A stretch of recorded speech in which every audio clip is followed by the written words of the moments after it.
विशालच्या डोळ्यांवर बराच वेळ फक्त आणि फक्त अंधार होता. त्याला जेव्हा जाग आली तेव्हा त्याने त्याचे डोळे हळूवार उघडले. त्याच्या डोळ्यांना उजेड झोंबू लागला. त्याने त्याचे डोळे बारीक केले आणि तो जागेवर उठून बसला. तो जंगलात पडलेला होता. त्याने डोक्यावर जरा ताण दिला. तो विचार करू लागला. थोड्या वेळापूर्वी त्याने जे काही अनुभवलं होतं ते नक्की काय होतं? ती माणसं, ती त्याला उचलून एका गुहेत घेऊन गेली होती. तिथे काहीतरी मंत्रजाप चालू होता, अघोरी, काळ्या जादूसारखा. त्यानंतर त्याचे डोळे अचानकच बंद झाले होते. पण हे सगळं खरंच घडलं होतं की हे सगळं त्याला पडलेलं एक स्वप्न होतं? तो त्याच्या डोक्यावर ताण देत होता, पण त्याला काही कळत नव्हतं. त्याने त्याचे हातपाय तपासून पाहिले. त्या माणसाने त्याला काहीच केलं नव्हतं. मग ती त्याला त्या गुहेत का घेऊन गेली होती? तो उभा राहिला. थोड्या वेळापूर्वी त्याच्यासोबत जे काही घडलं हे त्याला फक्त स्वप्नच होतं याची खात्री झाली. त्याने त्याच्या हातातील एकदा मोबाईल चेक केला. मोबाईलला अजूनही काहीच रेंज नव्हती. म्हणून मग कंटाळून त्याने तो त्याच्या खिशात ठेवला. त्याने त्याच्या चारही बाजूंना एकदा नजर फिरवली. सगळीकडे घनदाट झाडी होती, पक्ष्यांचा किलबिलाट आणि सगळं प्रसन्न वातावरण होतं. पण आता नेमकं कोणत्या दिशेला जायला हवं हेच त्याला कळत नव्हतं. तो तसाच वाट नेईल त्या दिशेने चालू लागला. चालताना एक गोष्ट त्याच्या लक्षात आली.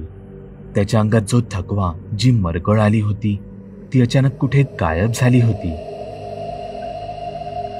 इथे मी आणि नयन मुख्य रस्त्यापासून आता फक्त 20-25 मिनिटांच्या अंतरावर होतो. आम्ही दोघेही फार थकलो होतो. जागरणामुळे आधीच डोळ्यावर सगळं काही फिरत होतं. त्या तहानेने घसा कोरडा पडला होता. कधी एकदा गाडीजवळ पोहोचतो आणि पाणी पितो असं माझं झालं होतं. सकाळच्या उजेडात माझ्या शर्टावर पडलेले रक्ताचे डाग आता स्पष्ट दिसत होते. मी डोक्यावर बोटाने स्पर्श करून माझी जखम तपासू लागलो. तिथला भाग अजूनही सुजला होता आणि जोरजोरात ठणकत होता. तेवढ्यात अचानकच काहीतरी तुटल्याचा आवाज आला. मी आणि नयन जागीच थांबलो. पुन्हा तोच आवाज. पण यावेळी मला समोरचं झाड हलताना दिसलं. त्याहीपेक्षा ते आमच्या दिशेने झुकत होतं.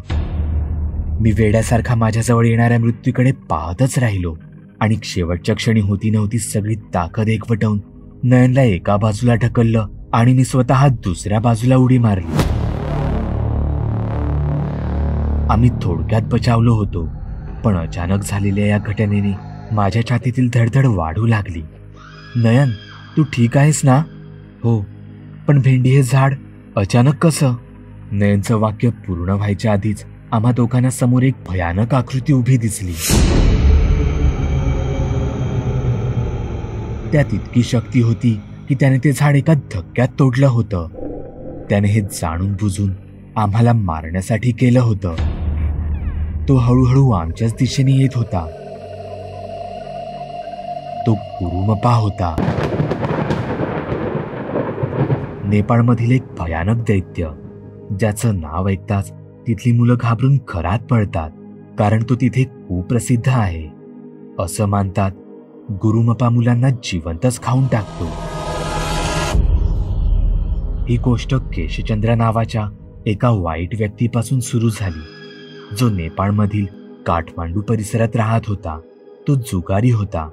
जुगारात त्याने त्याची सर्व संपत्ती गमावली होती. सगळं काही गमावलेला तो त्याच्या बहिणीकडे राहायला गेला. पण म्हणतात ना, एकदा लागलेलं व्यसन असं सहज घालवता येत नाही. त्याची बहीण त्याला चांदीच्या ताटात जेवण वाढायची, पण जुगाराच्या व्यसनाने त्याने ते ताटही चोरून नेलं. त्याच्या बहिणीला या गोष्टीचा प्रचंड राग आला. तिने त्याला धडा शिकवायचं ठरवलं. दुसऱ्या दिवशी तिने त्याचं जेवण ताटात न वाढता जमिनीवरच वाढलं. केशचंद्र यामुळे खूप दुखावला गेला. त्याने ते जेवण एका रुमालात बांधलं आणि तो ते घर सोडून शहराबाहेर जंगलात निघून गेला. भूक लागली म्हणून त्याने ते जेवण उघडून पाहिलं तर ते खराब झालं होतं. त्यात किडे पडले होते. म्हणून त्याने ते अन्न उन्हात वाळवण्यासाठी पसरवून टाकलं आणि तो तिथेच झोपी गेला. जेव्हा केशचंद्र जागा झाला तेव्हा त्याला असं जाणवलं की कबुतरांनी त्याचं सर्व जेवण खाऊन टाकलं होतं. त्याला इतकं दुःख झालं की त्याला अश्रू अनावर झाले. तो तो तिथे उपाशी पोटी रडू लागला. त्याला असं रडताना पाहून त्याच्यावर दया दाखवून कबुतरांनी त्यांची विष्ठा सोडली, जी सोन्यात बदलली. तिथे इतकं सोनं होतं की त्याला ते सगळं एका वेळी घेऊन जाता येत नव्हतं. काय करावं याचा विचार करत असतानाच त्याला जंगलात राहणारा एक मानवभक्षक राक्षस गुरुमपा जवळ येताना दिसला. तो शिकारीच्या वासाने आकर्षित झाला होता. केशचंद्रने त्याला पाहिलं. त्याने त्याला गोड बोलून शांत केलं. तो गुरुमप्पाला काका या नावाने बोलत होता. केशचंद्राच्याने ते सोनं काही उचललं जात नव्हतं, म्हणून त्याने गुरुमप्पाला विनंती करून ते सोनं त्याच्या घरी घेऊन जाण्यास मदत करायला सांगितली. त्या बदल्याने त्याने गुरुमप्पाला 2 वचने दिली. त्याने गुरुमप्पाला मेजवानीचं पहिलं वचन दिलं, पण यासोबतच त्याने गुरुमप्पाला दुसरं विचित्र असं वचन दिलं. जेव्हा जेव्हा आपल्या मुलांना त्यांचे आई वडील वाईट संबोधून ओरडतील आणि गुरुमप्पाला आवाज देतील, तेव्हा तेव्हा गुरुमप्पा त्या मुलांना घेऊन जाऊ शकत होता. केशचंद्राने गुरुमप्पाला इटुंबहा येथे घरी नेले आणि त्याला त्याच्या घरी पोटमाळ्यावर राहायला दिले. जसजशी वर्षे उलटली तसतशी तिथली मुले गायब होऊ लागली. जेव्हा मुलं मस्ती करत आणि तेव्हा त्यांचे आई वडील त्यांना ओरडत आणि म्हणत, तुला गुरुमप्पा घेऊन जाईल, तेव्हा खरंच त्यांना गुरुमप्पा घेऊन जाऊन जिवंत खात असे. यामुळे लोक अतिशय भयभीत झाले. तेव्हा लोकांनी असं ठरवलं की गुरुमप्पाला असे शेजारी ठेवणे सुरक्षित नाही. पण ते गुरुमप्पाचं काहीही वाकडं करू शकत नव्हते.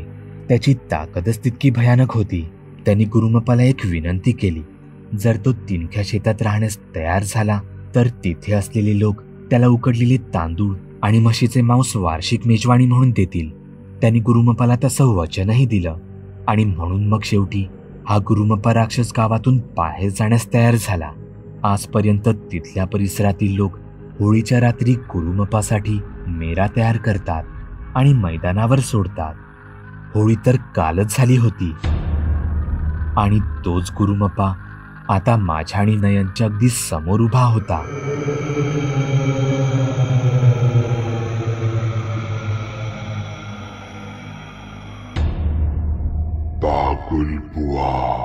चॅनलवर अपलोड केलेल्या नवीन व्हिडिओची नोटिफिकेशन मिळवण्यासाठी चॅनल सबस्क्राईब करायला विसरू नका. व्हिडिओ आवडला तर आमच्या मेहनतीचा मोबदला म्हणून तो लाईक करून मित्रांसोबत जरूर शेअर करा.